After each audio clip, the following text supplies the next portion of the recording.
Good evening, everyone. Back with another preview of the NASCAR season going into Bristol this weekend. We're going to pop off with a quick look back at Rockingham, which was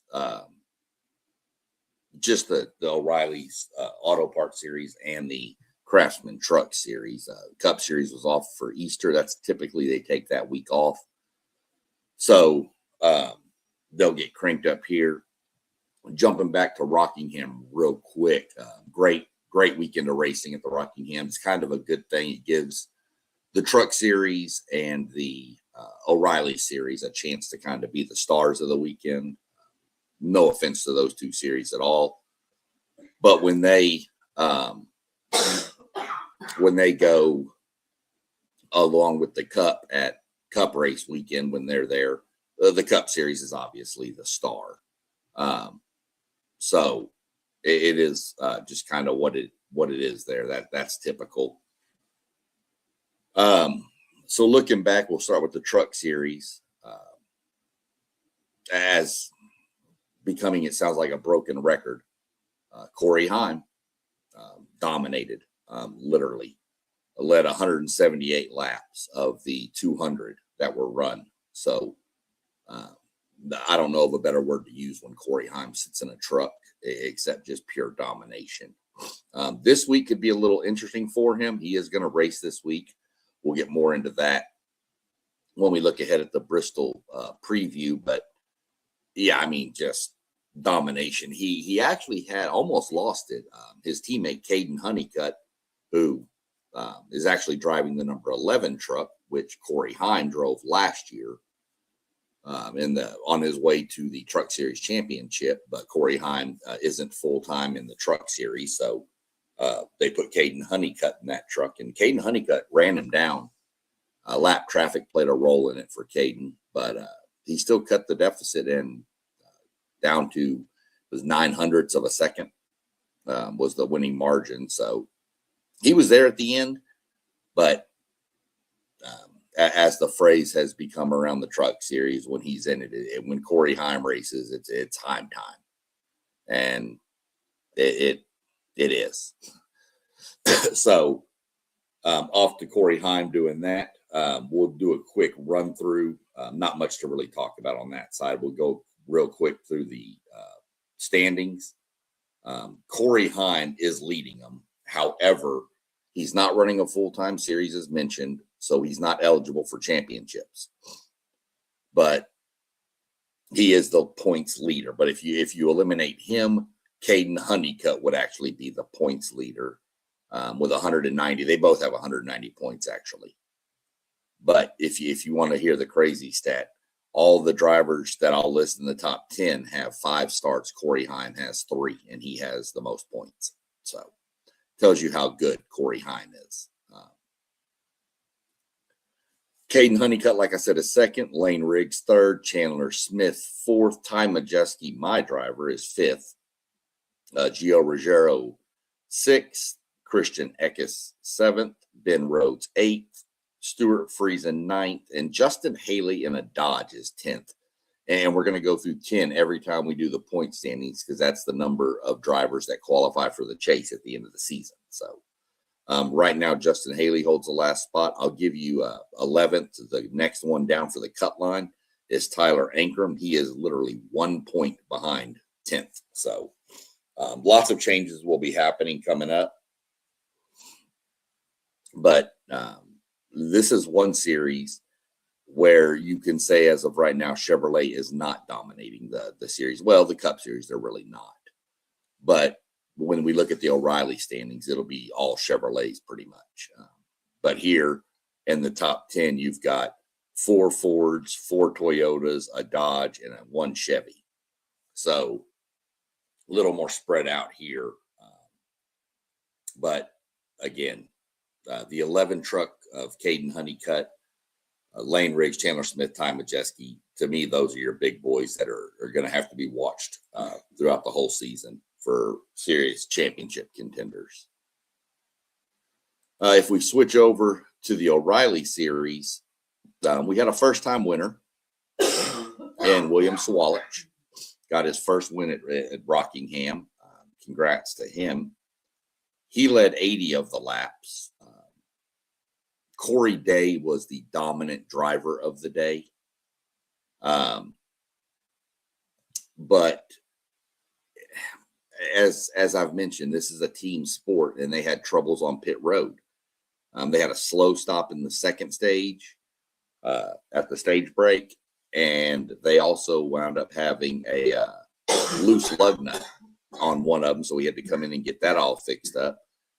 And he fell down to 24th after that, coming off sequence, but he drove his way back up to a top 10 finish, so that just shows you how dominant he was. He swept both the first and second stages, but William Sawalich, was right there. He's a good up-and-coming driver. Got his first win. So congrats to him. Drives for Joe Gibbs. His winning margin was 0.9 of a second, 0.863 really, but round up, I just call it 0.9 of a second. He finished, like I said, 80 laps led. Brandon Jones was second. Justin Allgaier, who you never count him out in the O'Reilly series, much like you don't count Corey Heim out in the truck series when he is racing. Raja Caruth, Carson Kvapil, Sheldon Creed, Taylor Gray, Parker Retzloff, Ryan Sieg, and then Corey Day rounded out the top 10. So these are, was a good weekend for them.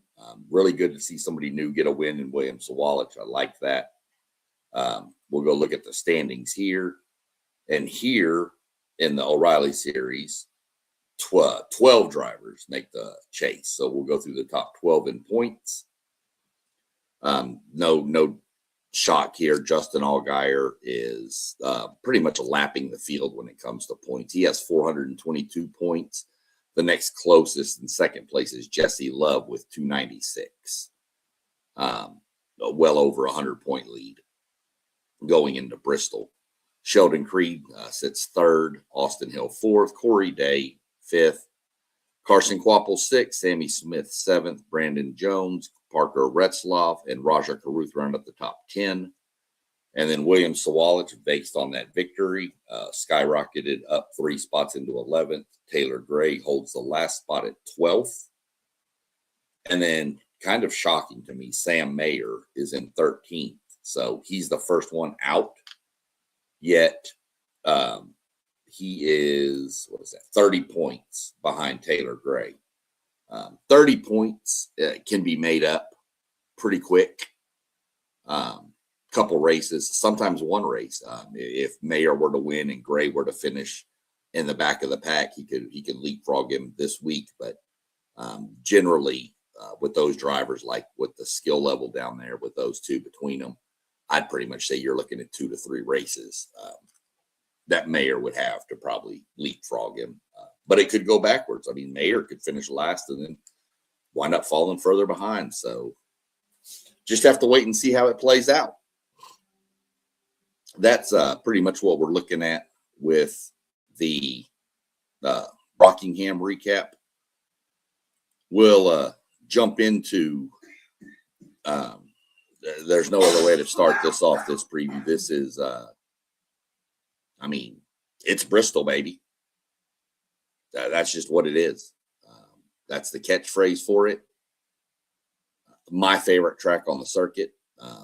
Not sure it's real close, but this is the racetrack I tell everybody that wants to go to a race, go to the Bristol race. But go to the Bristol race at night, in the fall, in September. But man, that's the first race I took my wife to, and she fell in love with it. She likes going to other tracks, but somehow I think if she's a little disappointed if I don't say we're going to Bristol. But my favorite track by far. So we'll jump into it. Before we jump into some more of it, let's give you a little bit of a backstory of Bristol here. Bristol, it's a half-mile track, 0.533 miles. It's an oval, high bankings. It's not just a racetrack, though. It's actually held an NFL game, exhibition game, between the Washington Redskins and Philadelphia Eagles. It's held, what else is it held there? They've held a college football game, 2 of them. One, I guess you'd call Power 4 conference, and one FCS level. And most recently, it's actually hosted a baseball game. So it held NASCAR races. It held Tennessee versus Virginia, which makes a lot of sense when you consider those 2 schools played there, because Bristol sits on the Tennessee-Virginia border. Like one half of the street is Virginia and one half is Tennessee. So Tennessee won that game. But the Braves and Reds played the first Major League Baseball game there last year. Don't know if they're going to do it again anytime, but it was a success, but a failure, due to the simple fact that it rained. So the game was like rain, and then started and stopped and pushed off. And so, I mean, but you can't really control the weather. That game could have been rained out at any other stadium too. But it was just kind of bummed that it happened while the first one there. It's unique in the fact that this is the last track that NASCAR uses that has 2 pit roads. It's such a small infield that they cannot fit both sides of all pit road on one side. So you have 2 different pit roads, and you have different rules for going to pit road. You know, if you're under caution, you have to come in. Everybody comes in at one turn, and then you have to drive. And then if you're on the back, you have to go all the way around, and then you can exit. If it's under green, you can go in on out of turn 2 if you're on the back stretch and go straight to your pit. So it's kind of, you got to make sure you're on top of the rules, because you don't want to accidentally, pull in under green and go to the front stretch pits, and you're on the back, and then you have to drive the whole pit road at pit road speed. On a track that size, you're going to be 3 to 4 laps down, if not more. That's how big one mistake can make on that. The banking, when it first came out, it was said Bristol was at 36-degree banking. That was later proved to not be true. It's actually, it ranges from 24 degrees to 28 degrees in the corners. And the straightaways, if you want to call them straightaways, they're more like just little snippets of straightaway. They're 4 to 8 degrees. So it's pretty drastic. The G-forces that it produces on these guys is pretty rough. Drivers, excuse me, I've heard drivers mention that you actually compress, like your body compresses in the seat going into the corners. So pretty weird dynamic there, but it's a sight to watch these cars, especially at night, going around in that little thing. We'll get into some of your all-time win list here, as I like to do when we give these previews, just to kind of give you an idea. Darrell Waltrip was the master at Bristol, won 12 races there. Cale Yarborough won 9. Rusty Wallace 9. Dale Earnhardt Sr. won 9. Kyle Busch won 9. 8 on the track that they race on now, but for 3 years during the spring race, this one coming up, they raced on dirt. They brought in all kinds of dirt and made it a dirt track. So he actually won 1 on the dirt track. And then his brother, Kurt, has 6 wins there. So, those are some of your heavy hitters, Hall of Fame members that are dominated there. You want to get into some of your fastest laps that have ever been recorded here. So, remember I said it's 0.533 miles long. So just a smidge over a half mile. So in the Cup Series, and this is these numbers are from 2025 and before, so they're updated. In the Cup Series, you had Kyle Larson, and this was done in 2018 in the Food City 500, which is this race, the same spring race. He turned a lap of 14.945 seconds. So you think there's 60 seconds in a minute. He was literally doing 4 laps a minute, right around there. And that's just insane to think about. NASCAR Truck Series, Christian Eckes did it in 2023 with 15.35. ARCA Menards was set in 2025 with Brent Cruz, who's now racing in the O'Reilly Series. Keep an eye on that kid. 15.47. And Xfinity was set by Cole Custer, who is my wife's second favorite driver just because she loves the name. In 2019, he went 15.65 seconds. Kind of weird that the Xfinity Series car went slower than the Menard Series, but, you know, there's different trims and different things. Drivers do things a little different. So if you flip it over and you want to know, well, okay, what's the difference in running on asphalt and, or, you know, dirt? Well, I mentioned that the Cup Series record was 14.94 by Kyle Larson. Well, Kyle Larson also holds the record for the fastest lap on the dirt track, which was done in 2022. And the difference is he went 19.26 on the dirt. So you're talking 3.5 seconds, 3.3 seconds difference is what the dirt slowed the cars down. The truck was set by Stuart Friesen at 19.003 versus the truck with Christian Eckes with 15.3. So again, you know, you're looking at 3.7 seconds. So just a little difference there. You can see how much dirt can slow down the cars. Go down into we just did the fastest laps on dirt. So now let's jump into the previews. All 3 series will be racing this weekend. It kicks off Friday at 3:30. This is on FS2 as practice and qualifying. Qualifying is at 4:35.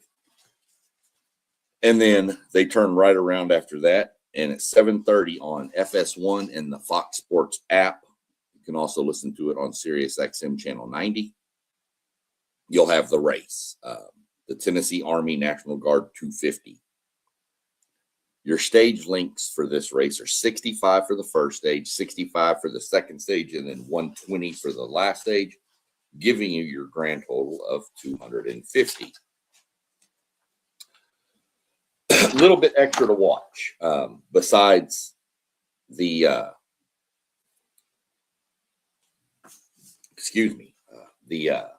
just the race itself. Corey Heim is racing in this one. He wasn't originally going to, but they're doing a thing they started called the Triple Truck Challenge, and he's won the first 2 of them. It was the Darlington race he won, and then the Martinsville race. So now he's obviously going to race in this one. He won $100,000 for each of those wins, bonus. And if he wins Bristol, he'll win an extra $500,000 plus $100,000 for the race. So a chance to win $600,000 is up. So I'm kind of curious to see if he can pull it off. Now, I had mentioned we're going to see what he can do. And we'll get into it when I mention the drivers to watch, which obviously I have Heim, Majeski, Caden Honeycutt, and Chandler Smith. Lane Riggs is kind of my sleeper. He does pretty well at Bristol, but he's also had some issues at Bristol. So, but what's going to make it harder for Corey, I believe, is when I mentioned what Cup drivers are dropping down to race in the Truck Series. Drivers like Kyle Busch, who has 9 wins there. Ricky Stenhouse Jr. is a Cup Series driver. Chase Briscoe, Ross Chastain, Daniel Suarez, Christopher Bell. They're all out there. And these are all good, solid Cup Series drivers. So they know Bristol. They know how to get around Bristol. Qualifying is going to be key for Corey Heim. I believe he's going to have to be near the front. I don't believe he's going to be able to drive through these Cup Series guys like he has in the regular series. But we'll see. Bet on Corey Heim at your own peril. I'd lean Kyle Busch. Kyle Busch, he's got something figured out at Bristol. So we'll see how that works out. But just some drivers to watch. Watch Busch. Watch Christopher Bell. He's really good in the trucks too. So all of them are. They're Cup Series level guys. They're good driving just about anything. So that leads us through Friday. We're done with Friday. We jump into the O'Reilly series on Saturday. They get cranked up. And on Saturday, they start at 2 p.m. on the CW app. Is at their practice at 3:05 is their qualifying, again, on the CW app. If I didn't mention it, all these times are Eastern time, by the way. Then they crank up at 7:30 p.m. on the CW network and, again, Sirius XM Channel 90. That's NASCAR radio. They crank up and drop the flag on the Suburban Propane 300. Their stages, stage 1 is 85, stage 2 is 85, and stage 3 is 130 to give you your 300 lap count. This is the first race of the Dash for Cash. And we talked about that. Let me get over here, come down here and go to the Dash for Cash. I always forget to highlight the topics. So the Dash for Cash, people, what is that? Well, first off, if you're a Fan Rewards member and followed my series, beginner series on that, and set all that up and got that, if you go under your profile, there's a thing and a little green box will pop up and it'll say Dash for Cash. Just click it. First off, you're going to get 25 points towards your rewards. And you're also going to be entered into gift drawings that they're going to have 50 drivers for the next 50 people for the next 4 weeks will be a chance to win gift cards or cash from O'Reilly's. I think it's $50. I'd have to go back and look at it exactly, but it's like a $50 gift card or $50 cash or something for 50 people. They're going to give away 50 things. So kind of a cool little thing O'Reilly's is doing. I'll give them credit for that. But what is the Dash for Cash? Okay, well, it is what it is. It's a Dash for Cash. Last week at Rockingham was the qualifier. So how it works is the top 4 finishers from that race that are eligible for points in the O'Reilly series become eligible for the first Dash for Cash race, which is at Bristol. So those 4 that were locked in were William Sawalich, Brandon Jones, Justin Allgaier, and Raja Caruth. Those are the only 4. They'll have a special banner on their windshield. If you watch the race, it'll say Dash or Dash for Cash or something along those lines. That's what it's done in the past. So whoever finished the highest don't have to win the race. You just have to beat the other 3 competitors. You win $100,000. And you automatically qualify for next week's. I'd have to look at the schedule to see what the next 3 races are. I think it's Kansas after Bristol, but I'm not 100% sold on that. I'd have to look that up. In fact, if you give me a second, I'll pull that up for you real quick. Let's see. because I want to give y'all the right information, of course. Let's go to the schedule for the O'Reilly series. Okay, so Bristol, Kansas, Talladega, and the Texas Motor Speedway are the 4 races for the Dash for Cash. So whoever finishes higher out of those 4 wins the Dash for Cash and is automatically qualified. So let's say Justin Allgaier finishes 8th, but he beats everybody else. So he's qualified. So then we take positions 1, 2, and 3 in the race, and they go to Kansas for the $100,000 Dash for Cash. And that cycle repeats. The highest qualifier advances. There used to be a thing for somebody if they'd actually like won all of them. I don't know if they're doing that anymore. But either way, it's just something that every series has something in season to kind of spice it up. You have the Triple Truck Challenge. You have the Dash for Cash for the O'Reillys. And we'll definitely get into it pretty hard and heavy when the Cup Series gets theirs going, which is their bracket challenge. That gets going in the summer months. So everybody has their own little thing they do for it. So that's the Dash for Cash. If you got any questions or comments, drop questions or comments to me. I'll get them answered as quick as I can when I see them. Who are we watching in the O'Reilly series? Justin Allgaier. Just who I'm watching. Allgaier, Brandon Jones, Carson Kvapil, your normal standout, Jesse Love, Austin Hill. But there's one wild card in this, and he's the only Cup driver dropping down to race in this. Now, I mean, dropping down. He's going to race in this. He's obviously racing on Sunday too. But it's Kyle Larson. And Kyle Larson is really good at Bristol. I've seen him. If the race was an extra 100 laps, the one we went to, he might have lapped the entire field. He took him out behind the woodshed, so to speak, and it was not pretty. But still was a great race to watch. There's action all over the track. Even if somebody's dominating it, there's action further back. So it's always something going on. But you got to watch Larson in this. Obviously, he wouldn't be eligible for the Dash for Cash, but he's still a threat to win. So with that, we're going to jump into the big boys.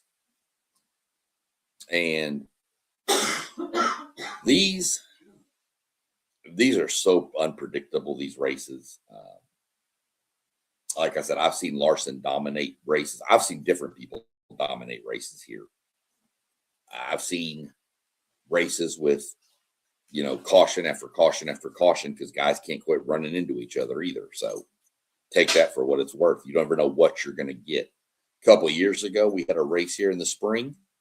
It was like every 20 laps, people's tires were blowing out. They had to go. It was the craziest thing. Denny Hamlin won that race, which is normal when you get something like that because you get a veteran who knows how to manage his tires better. So the Cup Series will kick off on Saturday at 4:30. Should be on FS1.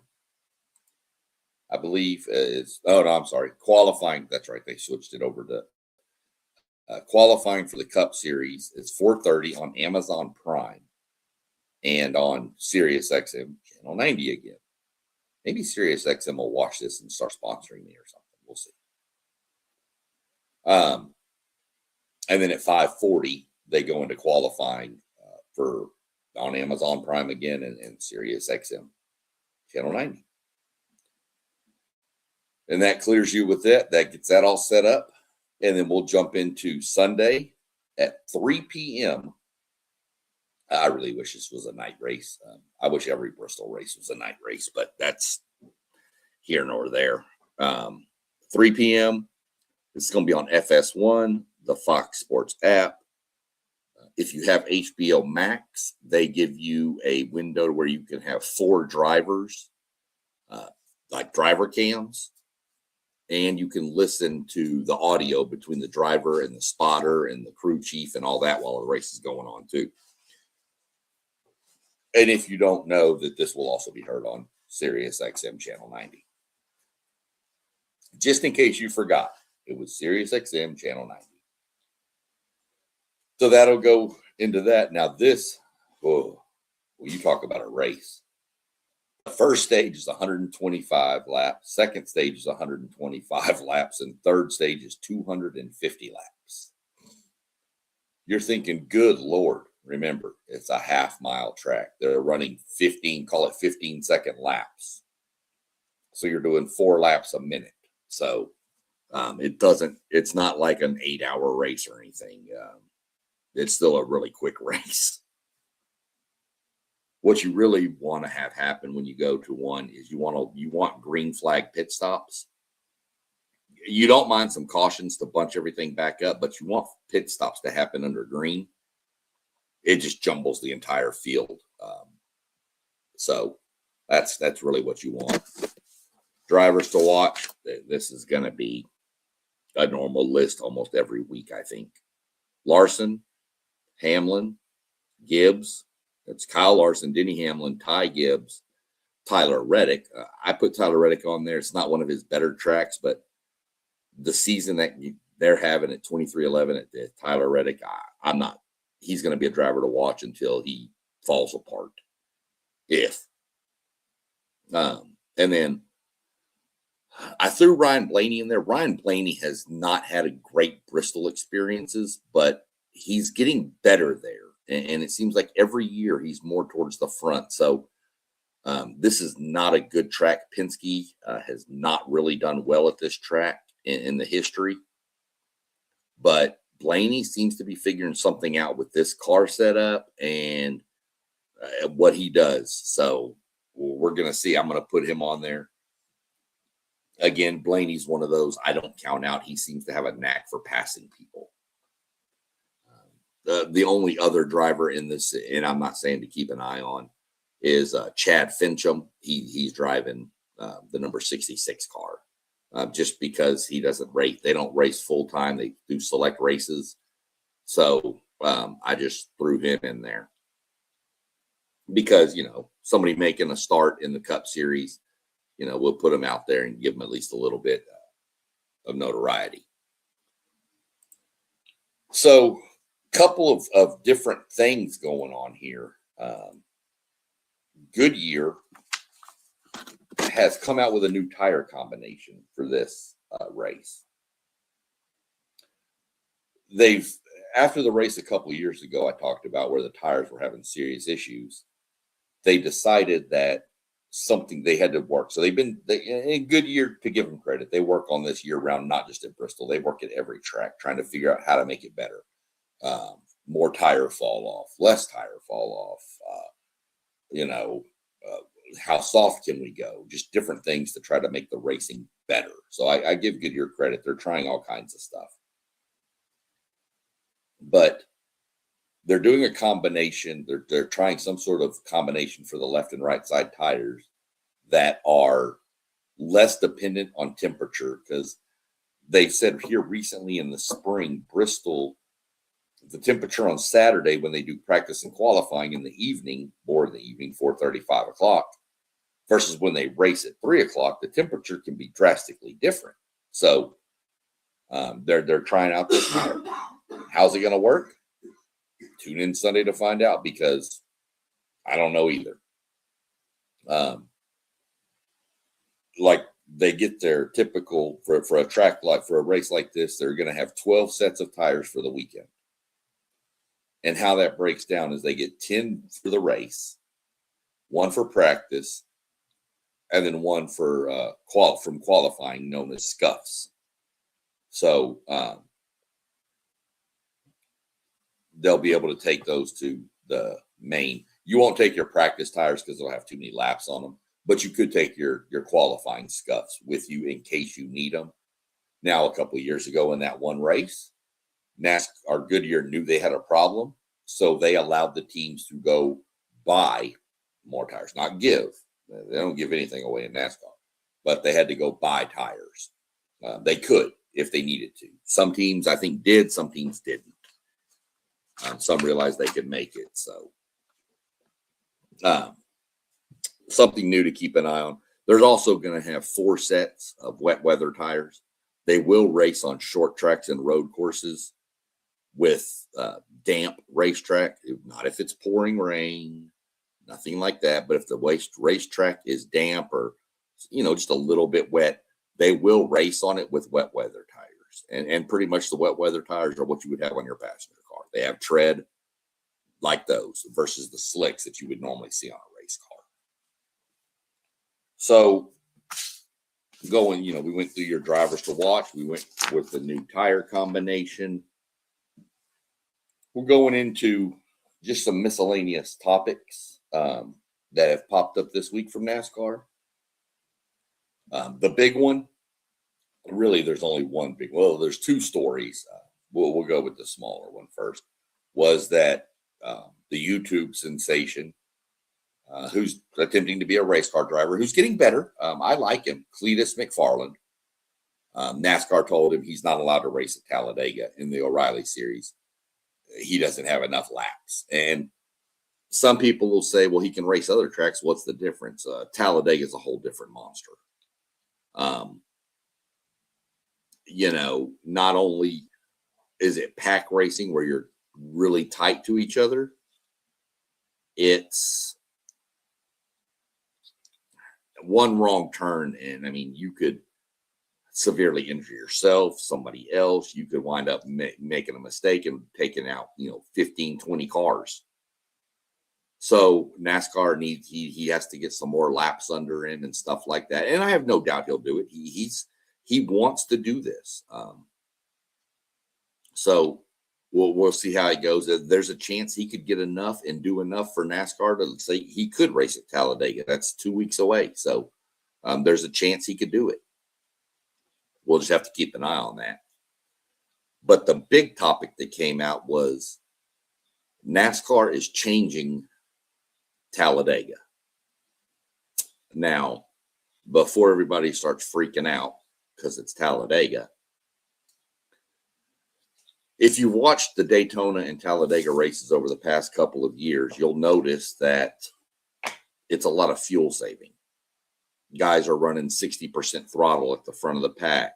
Guys are running 30% throttle to save as much fuel to make pit stops shorter, which is a strategy. And I don't mind it, because I'll tell you this. If they wouldn't show me the telemetry on the screen, and if you were sitting in the stands, I'm going to bet you wouldn't have been able to look at that and say, hey, he's not doing 190 miles an hour. He's only doing 170. I'm going to bet you probably couldn't tell the difference. So it's been a problem. Fans have thrown their fit about it. And this goes to show you that NASCAR listens to their fans too. They're deciding that. We don't know the specifics yet. All we know is, and it came out on NASCAR Hauler Talked, was they're going to flip it. Typically, as you heard me mention the stages coming up for Bristol, it was 125, 125, 250. Typically, the last stage is the longest. Well, they're talking that they're going to flip that, and they're going to make the first stage the longest at Talladega. I'm assuming they're going to do it at Daytona too in the next race at Daytona. We'll see. They may be waiting to get a gauge on how it works. But for right now, it's supposed to be just Talladega. And it's the example that I'll use is one I heard this morning on Sirius XM radio. Mike Bagley and Pete Pistone in the morning drive. So what their example was, let's say the race is 188 laps. Okay, that's the length of the race at Talladega. So they said you can normally, and then again, I heard more info from Larry McReynolds, known as America's crew chief. He says you can run about 40 to anywhere between 40 to 46 laps generally on a green flag fuel run. So he says that what the thought process is that NASCAR would make the first stage 100 laps. So if you're going to have fuel saving, you'd have it in there, but you're still going to have to make a pit stop, maybe 2, depending on if you can save fuel enough. Because if you say 45 and 45 is the average, let's just say that, you're looking 90, you still got 10 laps to go. You got to be able to save 10 laps of fuel somewhere. So we'll see how that played out. And then the next 2 stages would be 44 and 44, which you would be able to make without a fuel stop. So to me, I kind of like it. I'm kind of on board with it. I want to see how it plays out. I think it's going to open it up to where you get more racing in the back half of the actual event, because it's not going to be, hey, let's save fuel until the final pit stop and then we'll go. It's going to be, we need to go. So if you want to get real negative on it, people will say they'd rather get rid of the stages at these 2, not necessarily the stages, but get rid of the breaks in between the stages. Well, I would question those people to go back and watch some old Daytona races, not even real far back, back when Dale Jr. was out there and stuff. There was numerous races where these guys would just get in a single file line, all 36 cars in a single file line, nose to tail, never passing, never doing nothing, just riding the whole race, because there was no need to tear up your car at the beginning of the race. Well, now they're stage points. So you may ride around for a while, but when it comes to that stage, you want those points. Those are points for your standings. You got to be in the top 16 to make the chase. So, it literally, that's how it used to be. There was a bunch of races, Daytona and Talladega, same way, where it was just riding for the whole race. And that's when stages kind of cranked up. And I think stages came in 2017. So I'd say go back and look at any maybe Daytona from, say, I don't know, let's just give a window of 2010 to 2016. You'll find one somewhere in there where there's just not a lot of action. So we're going to see how that plays out. I'm looking forward to the weekend. Looking forward to that change. Looking forward to this tire issue, not tire issue, but I guess tire issue. The tire change that NASCAR and Goodyear are throwing out there. Really, really looking forward to this weekend.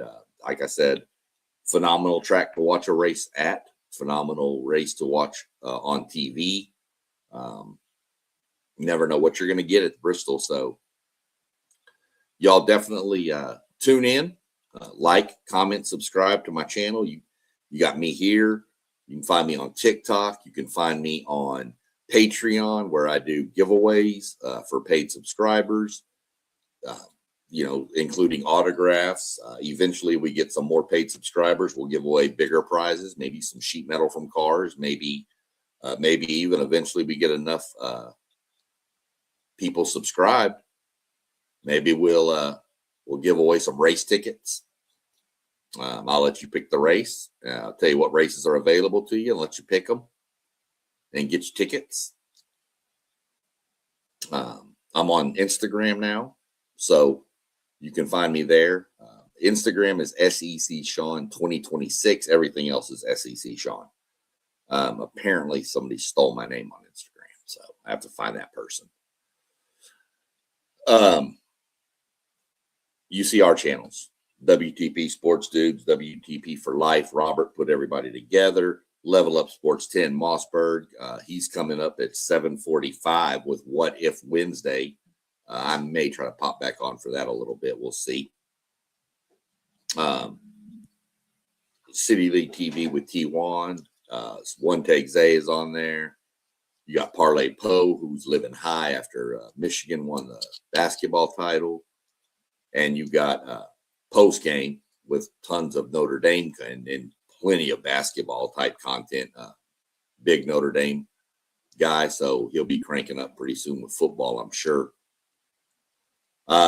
He normally hosts Thursday night show we have, so go tune in, like, subscribe, share, comment. Do a little bit of everything for us. Hit the notification bell so you'll know when one of us is going live. And we have a webpage, WTPSportsDudes.com. You can look that up. Got info, tell you a little bit about all of us that are on here. We got a question session on there. You can ask questions, anything you want to hear us talk about. Just, put it out there. Let us know. Let us know what y'all want. That's what we're doing it for. So other than that, we're going to jump off here and call it a night and go relax a little bit, get some dinner going. Y'all have a good evening, and we'll catch up probably Saturday, maybe Saturday evening, maybe, depends. I don't know. I know my son's coming into town, so I may not be able to get on and set a fantasy lineup for you. But if you want some advice, just kind of look around and look at the drivers I mentioned, and that'd be a pretty good fantasy lineup for you. So other than that, y'all have a good evening, and we will talk later.